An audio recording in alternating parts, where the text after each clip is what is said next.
Hi folks, today we're looking at the brand new Nexus 6P Android smartphone. It's more than a smartphone, it's a flagship really. It's Google's flagship. The continuation of a trend started way back with the Nexus brand. So what's cool about this new one? Let's just first see what you get. So you get power block, USBC, which we'll come to later, cable, headphones, and documentation, a little bag there. Quick run through of the specs. It's got a 5.7-inch WQHD AMOLED screen, 518 ppi, which for the non-techie means it's very sharp, very crisp. I mean, we're talking 2560 by 1440, which is, you know, just about as good as you're going to get anywhere in the world, really. Gorilla Glass 4 on the top here, also Gorilla Glass 4 over the back here, the back of the rear camera mount. Smudge resistant, they say, aluminium case, and certainly it's not picking up anything that we've got on there, and that's quite cool. Unibody, so there's no taking it apart to get the battery out, unfortunately, which is a shame. No micro SD or anything like that, just a single nano SIM slot here to get the SIM in and out. USB-C on the bottom there. The cameras, it has a 12.3 megapixel camera, which is a 2.0 aperture, so good in low light. They say 1.55 pixel size, which means it should be very good on picking that up on stuff in the dark, which we'll check up later. And it has an 8 megapixel front camera here for your selfies with lots and lots of, you know, crispness. Qualcomm Snapdragon 810 version 2.1, so it's basically a 2 gigahertz 64-bit octa-core processor.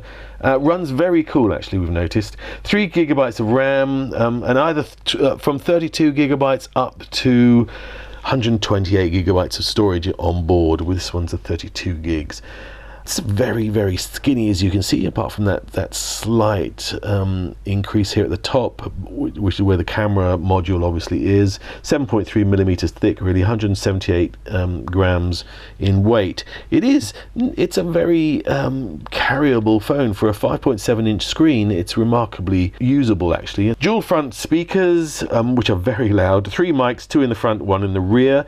3450 milliamp hour battery, and a 10-minute charge would give you 7 hours of use out of it, which is quite impressive. That's obviously because of the USB-C port they're using instead of standard USB.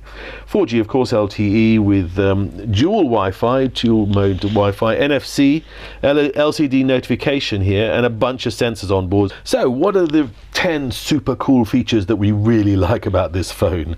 Well, number one on the list has got to be the camera. Regular viewers will know that we're pretty partial to the Lumia 1020 in camera, the 20 megapixel, because it does produce some really excellent low light shots, which is almost unparalleled for a mobile phone. This Nexus really competes, and we don't say that lightly. In low light, it's particularly impressive. Let me just show you a quick there you go. Take a look at this, for instance, which is, I don't know, can you see that?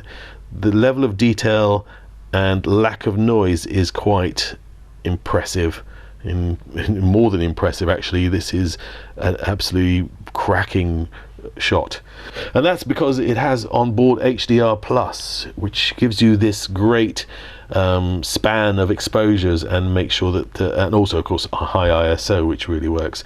And I suppose that really 1.55 pixel size really does work. So for what we're seeing, it definitely does the job. So I don't think anybody's going to be disappointed with the camera. Number two is battery life. Not only does it have a solidly large battery, 3450 milliamp hour, but the whole phone is also geared towards maximizing the use of that battery as much as it can. So for instance, something we've not seen before is the ability to go into your apps and set up battery optimization for each app. So you can say, you know, make sure that these are optimized. I've got these all optimized now. I mean, of course, there's always going to be a trade-off in this in terms of actual CPU power and stuff. But if you're one of those who really likes the maximum amount of power, then you have the option to do that with app by app, which is very cool. There's also the other thing called DOES, which is the technology which kind of dials down all the battery use if the phone is just left alone. So what you'll notice is as the day goes on, the battery will be at minimal drain just when it's sitting on your desk, etc., because it doesn't need to be. It's a long time coming. They should have done this a lot earlier than this, but at least it's here now on Android, and it's great. The other cool power saving feature that we're not quite sure how it works or why it is where it is, but under accessibility you have something called App Lock, which says enable this service can decrease 50% power usage. Support environment protection, highly recommend. So we're not sure what that means. We've got it on, but it's apparently a power use tool. I mean, it could be something completely weird, but anyway, it's there. Number 3 is the fingerprint sensor, which we think is a very solid implementation. You know, there's definitely a controversy between having it here on the front of the phone or on the rear, but I think it's just a matter of familiarity, really. So, you know, to get it working, you just literally as you're getting it out your bag or your pocket, just put your finger on there. You can have up to 5 fingers allocated to the security, and it's instantaneous. As you can see, just hold it on and boom, up it comes. There's no delay, there's no pause. It just actually works, and almost in any kind of configuration how you put your finger on it. You don't have to be precise, which is exactly what you need with a fingerprint lock, because you don't want to be fiddling around trying to get the thing up and running. The other cool thing, of course, Pay by Finger, which allows you to pay with Google Pay using your fingerprint. I'm not too sure if I'm that enthusiastic about paying with my finger, just in case somebody chops my finger off. But anyway, it's there if you need it. Number 4 top feature, quick and easy voice search from the lock screen. Just a quick swipe up from the lock screen and you're in voice. And the great thing about it is voice really works. As you can see, Google has made it really work well. I've got it set up for an OK Google navigate to Baker Street. So as you can see, it is fast. Navigating to Baker Street, fast, UK, and really cool, I've got to say. One thing we're not that fond of, and I'm not quite sure what it is, but they don't have a gallery in this version, Android 6. We assume that Google wants everybody to use Google Photos. It's a bit of a shame. You can get to a gallery from the camera function, which is where we are. The thing we do like, number 5, super fast image sharing. So you hit the share button and you'll get a list of the people you normally deal with here, so you can share with instantly with one button. No faffing around going through multiple menus and all that kind of stuff. So that's very cool. I really think that's a great feature.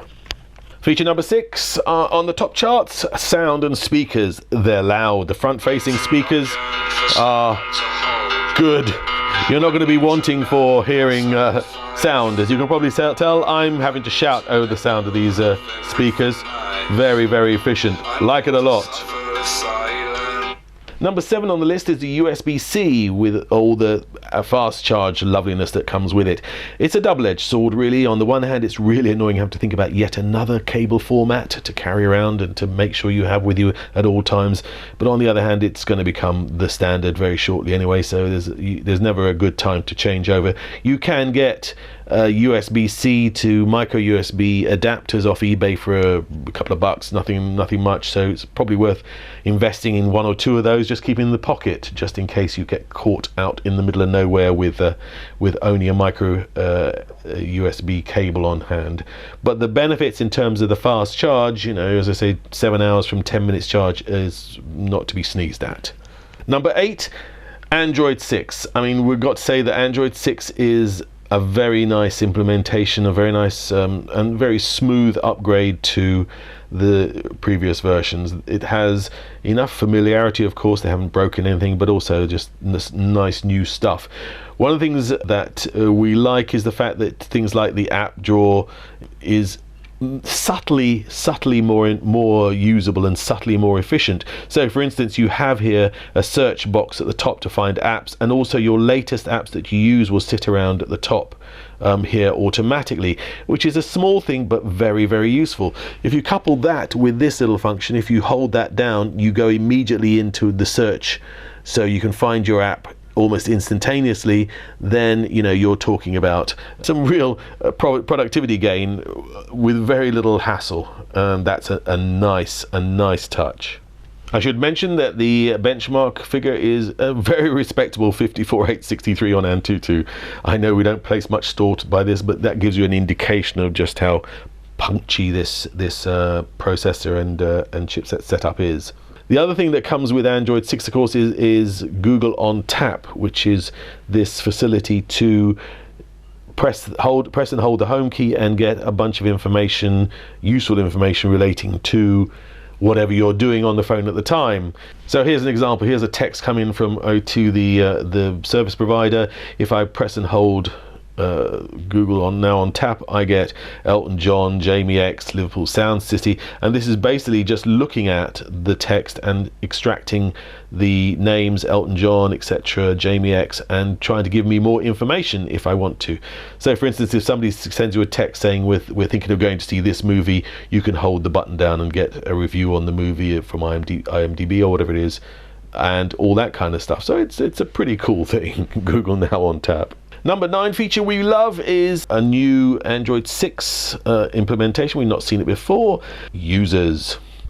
You can add guest users, and when you lend the phone or whatever, you can protect yourself from, or actually just set it up differently so that the guest has their own environment, which is pretty cool. So, and it's really a real simple implementation. So all I do is I press guest, and now I'm in the guest mode. And as you can see, it has just the guest apps. There are no additional these are the apps that come by default with the phone. So now you can see how craft free it is. And when you're finished with it, you can go straight back and go back to your own user settings, which is nice. Number 10, the final thing we like most about the new Nexus 6P is the value for money. It's not a cheap phone, it's not a budget phone like we've looked at in the past, but certainly for the price, what you get is definitely the best Android phone in the world, and probably one of the best in the world generally on any platform. And it's not to be sneezed at. For this kind of design and this kind of functionality, you're getting a good price, a good bargain, if you like. Definitely value for money. So there you have it, the Google Nexus 6P. Definitely the phone of the moment. Great spec, great camera. In general, it's value for money. I mean, it's a great phone for the price. So if you're looking for your next upgrade or whatever, then we would suggest that you take a long, hard look at this handset, the Google Nexus 6P. As usual, if you enjoyed this video, please subscribe to the channel so we can bring you more cool stuff like this. Thanks very much.